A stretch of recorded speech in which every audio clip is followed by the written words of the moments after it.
વૈદિક મંત્રોચ્ચાર સાથે રામ મંદિરને ધ્વજા અર્પણ। અયોધ્યામાં ભગવાન રામના મંદિરની ધ્વજા પીએમના હસ્તે અર્પણ કરવામાં આવી। વૈદિક મંત્રોચ્ચાર સાથે અભિજીત મુહૂર્તમાં ધ્વજા ફરકાવવામાં આવી। કાર્યક્રમમાં આરએસએસ વડા મોહન ભાગવત પણ હાજર રહ્યા। હજારો ભક્તોની હાજરીમાં સમગ્ર કાર્યક્રમ યોજાયો હતો। પીએમ હસ્તે ધ્વજારોહણ કરવામાં આવ્યું।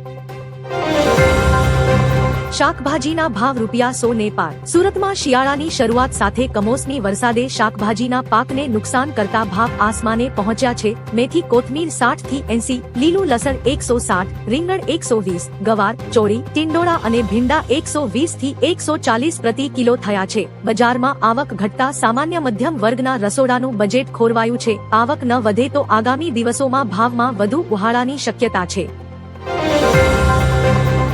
દૂરથી નમન કરનારને પણ પુણ્ય મળશે। પીએમ મોદીએ કહ્યું, ધ્વજ સત્યમેવ જયતેના નારાને જગાડશે, જેનો અર્થ છે કે સત્યનો વિજય અસત્યનો નહીં। આ ધ્વજ એ વાતનું પ્રતીક હશે કે સત્ય બ્રહ્મનું સ્વરૂપ છે, ધર્મ સત્ય પર આધારિત છે। આ ધ્વજ આપણને પ્રેરણા આપશે કે પ્રાણ જાય પણ વચન નહીં। જે લોકો કોઈ કારણથી મંદિરમાં જઈ શકતા નથી તેઓ દૂરથી નમન કરશે તો પણ પુણ્ય મળશે।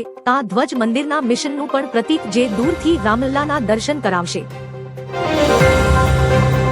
મગફળીની આવક છતાં સિંગતેલ મોંઘુંદાટ। સૌરાષ્ટ્રમાં મગફળીની પુષ્કળ આવક હોવા છતાં સિંગતેલના ભાવમાં ભારે વધારો નોંધાયો છે। રાજકોટ સહિત બજારોમાં 15 કિલોના ડબ્બાના ભાવ 2415 થી વધી 2125 થયા છે, એટલે કે 210 નો ઉછાળો થયો છે। કમોસમી વરસાદને કારણે ગુણવત્તામાં ઘટાડાનું બહાનું અને વેપારી લોબીનો ભાવ વધારો જવાબદાર ગણાઈ રહ્યા છે। મગફળીના ભાવમાં પણ પ્રતિમણ 200 નો વધારો થયો છે। ઓર્ગેનિક અને ઘાણી સિંગતેલના ભાવ 3000 પ્રતિ ડબ્બાએ પહોંચ્યા છે।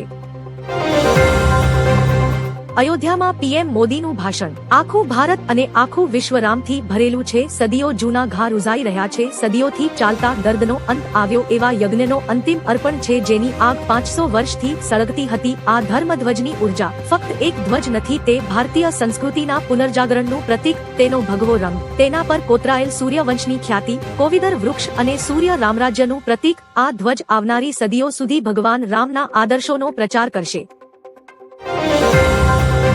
નવસારીને ગુજરાતના સૌથી હાઈટેક બસ પોર્ટની ભેટ। નવસારીમાં 82 કરોડના ખર્ચે બનેલું ગુજરાતનું સૌથી high tech ST bus station CM Bhupendra Patel લોકાર્પિત કરશે, જેમાં 3 મલ્ટીપ્લેક્સ, 11 ફૂડ કોર્ટ, 67 રૂમની હોટલ, સ્વિમિંગ પૂલ અને 4 બેન્ક્વેટ હોલ સહિત આધુનિક ઇન્ફ્રાસ્ટ્રક્ચર તૈયાર કરવામાં આવ્યું છે। 1,17 લાખ સ્ક્વેર ફૂટના અંડરગ્રાઉન્ડ પાર્કિંગમાં 753 ટુ વ્હીલર અને 252 ફોર વ્હીલર પાર્ક થઈ શકશે। પ્રોજેક્ટનું સંચાલન પીપીપી મોડલે થશે। સુરભી પનીરના નમૂના ફેલ થતા ડેરી માલિક વિરુદ્ધ નોંધાઈ ફરિયાદ। સુરતમાં પહેલીવાર પનીરના નમૂના ફેલ થતા ડેરી માલિક સામે ગુનો નોંધાયો છે। સુરભી ડેરીમાંથી લેવાયેલા નમૂનાઓ લેબ ટેસ્ટમાં અયોગ્ય ઠરતા એસઓજી દ્વારા ખોદરા પોલીસ મથકમાં ફરિયાદ દાખલ કરવામાં આવી। પોલીસે ડેરીમાંથી 754 કિલો પનીર જપ્ત કર્યું, જે હોટલો અને લારીઓ પર સસ્તા ભાવે સપ્લાય કરવામાં આવતું હતું। ખાદ્ય વિભાગે વધુ તપાસ શરૂ કરી છે।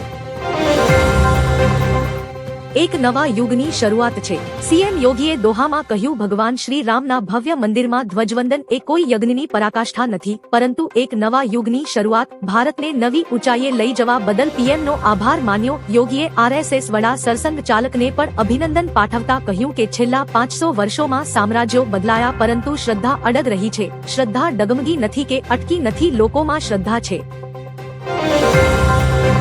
પીએમ મોદીએ રામલલ્લાના દર્શન કર્યા। રામની નગરી અયોધ્યામાં ઉત્સવનો માહોલ છે। આખી નગરીને 1000 ક્વિન્ટલ ફૂલોથી શણગારવામાં આવ્યું છે। પ્રાણ પ્રતિષ્ઠાના 173 દિવસ પછી પીએમ મોદી રામ મંદિરના શિખર પર ધ્વજારોહણ કરશે। પીએમ અયોધ્યા રામ મંદિર પહોંચી રામ લલ્લાની પૂજા આરતી કરી આશીર્વાદ મેળવ્યા હતા। ખાસ કે 12:30 વાગ્યે અભિજીત મુહૂર્તમાં મોદી ધ્વજા ફરકાવશે।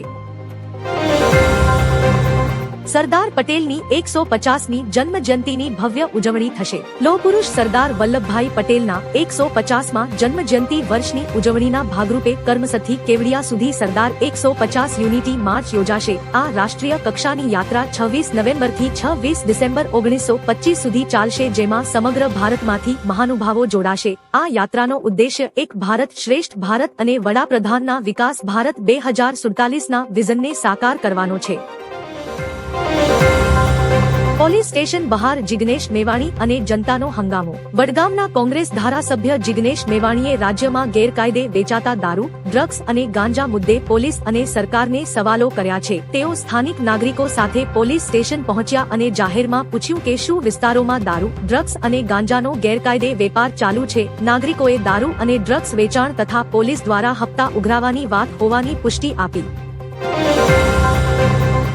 ડીજીપી વિકાસ સહાય મેવાણીએ આપ્યો જવાબ। દારૂ અને ડ્રગ્સ પર કોંગ્રેસ ધારાસભ્ય જિગ્નેશ મેવાણીએ આકરા શબ્દોમાં કહી દીધું કે આવા પોલીસના પટ્ટા ઉતરાવી દઈશ, જેના પર વિવાદ થયો છે। હવે આ મામલે ડીજીપી વિકાસ સહાયે જવાબ આપ્યો છે કે જો કોઈ પોલીસકર્મી કે અધિકારી ભૂલ કરે તો તેને સજા આપવા વિભાગ છે, પણ એ સિવાયનું બહારનું કોઈ વ્યક્તિ મારા અધિકારીને કે કર્મચારીને કંઈ કહી જાય એ ન ચાલે।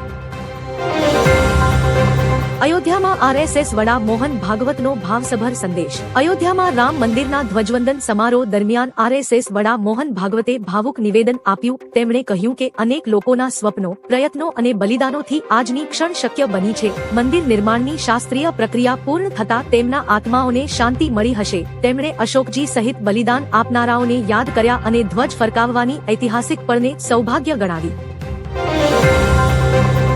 10,000 વર્ષે ફાટ્યો જ્વાળામુખી, દિલ્હીમાં અસર। ઇથોપિયાના હેલી ગબી જ્વાળામુખીમાં 10,000 વર્ષ પછી પ્રચંડ વિસ્ફોટ થયો છે, જેની અસર ભારત સુધી પહોંચી છે। આ જ્વાળામુખીની રાખ દિલ્હી, એનસીઆર, રાજસ્થાન અને હરિયાણાના આકાશમાં 25,000 થી 45,000 ફૂટની ઊંચાઈએ છવાઈ ગઈ છે। આ સ્થિતિને ધ્યાનમાં રાખીને ડીજીસીએ એ તમામ એરલાઇન્સ માટે એડવાઇઝરી જારી કરી છે અને ફ્લાઇટના રૂટ તથા ફ્યુઅલ પ્લાનમાં ફેરફાર કરવા સૂચના આપી છે।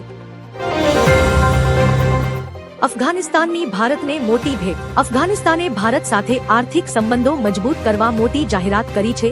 અફઘાન મંત્રી અલ્હાજ નુરુદ્દીન અઝીઝીએ ભારતીય કંપનીઓને ગોલ્ડ મિનિંગ રોકાણ પર 5 વર્ષની ટેક્સ માફી અને મશીનરી આયાત પર માત્ર 1% ટેરિફની ઓફર આપી છે। તેઓ રોકાણકારોને જમીન આપવા પણ તૈયાર છે। પાકિસ્તાન સાથેના તણાવ વચ્ચે ભારત માટે આ એક મોટી વ્યૂહાત્મક જીત છે। આ નવી પોલિસીથી બંને દેશો વચ્ચેનો દ્વિપક્ષીય વેપાર નવી ઊંચાઈએ પહોંચશે। કારમો પરાજય થતા કોંગ્રેસે 7 નેતાઓને હાંકી કાઢ્યા। બિહાર ચૂંટણીમાં કારમી હાર બાદ કોંગ્રેસ પાર્ટીએ મહત્વપૂર્ણ કાર્યવાહી કરી છે। તેણે 7 નેતાઓને 6 વર્ષ માટે પાર્ટીમાંથી હાંકી કાઢ્યા છે। આ બધા નેતાઓએ પાર્ટી પર ટિકિટ ખરીદીનો આરોપ લગાવ્યો હતો। પાર્ટીએ આદિત્ય પાસવાન, શકીલુર રહેમાન, રાજકુમાર શર્મા, રાજકુમાર રાજન, કુંદન ગુપ્તા, કંચના કુમારી અને રવિ ગોલ્ડનને હાંકી કાઢ્યા હતા।